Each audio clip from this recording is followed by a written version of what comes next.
না না না।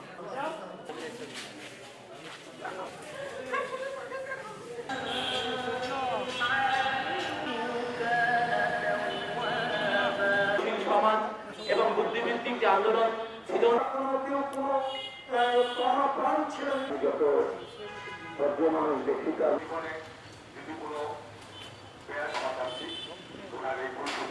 জন্য বিনীত অনুরোধ করছি। রংপুর প্রেস ক্লাবে ব্যক্তিবর্গ আছেন, মহানগরীর সাহিত্য পরিষদের আছেন সবাই, এবং তার জন্য একটা নাগরিক সভা আমরা করবো এবং সাহসিকতার এবং সাফল্যের বাতি রাখছিলেন।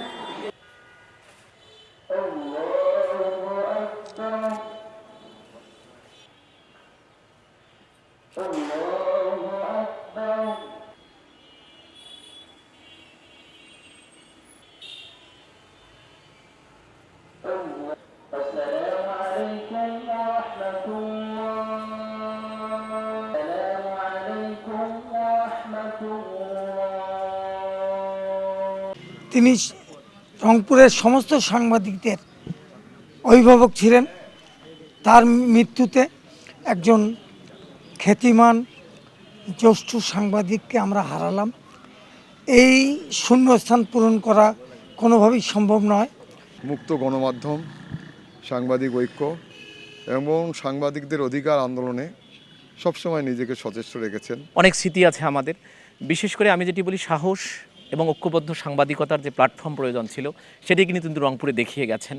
এবং আমরা আজকের দিনে আমরা যেটা প্রার্থনা করি তার জন্য মহান আল্লাহ রাব্বুল আলামিনের কাছে আল্লাহ যেন তাকে জান্নাতুল ফেরদৌস দান করেন, এবং তিনি যে সাহসের চর্চা করতেন, তিনি যে সফলতা দেখিয়ে গেছেন, তার দেখানো পথে যেন গণমাধ্যম এগিয়ে যায়।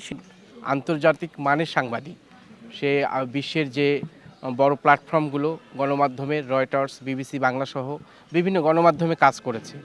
রংপুরের যেসব মানুষ গর্ব করে যাদেরকে নিয়ে, তাদের একজন তিনি, এবং আলোকিত মানুষ তিনি, আলোর প্রদীপ তিনি। আজ আমরা তাকে হারালাম। তাকে হারানোর মধ্য দিয়ে আমাদের মাথার উপর যে ছায়া ছিল একটা, সে একজন যে অভিভাবক ছিল, আমরা তাকে হারালাম। রংপুরে যেসব সাংবাদিক দহগ্রাম নিয়ে, অঙ্গরপোতা নিয়ে কাজ করছেন তার মধ্যে ইনি একজন অন্যতম। আর দহগ্রামের মানুষ, অঙ্গরপোতার মানুষ স্বাধীনভাবে চলাফেরা করছে।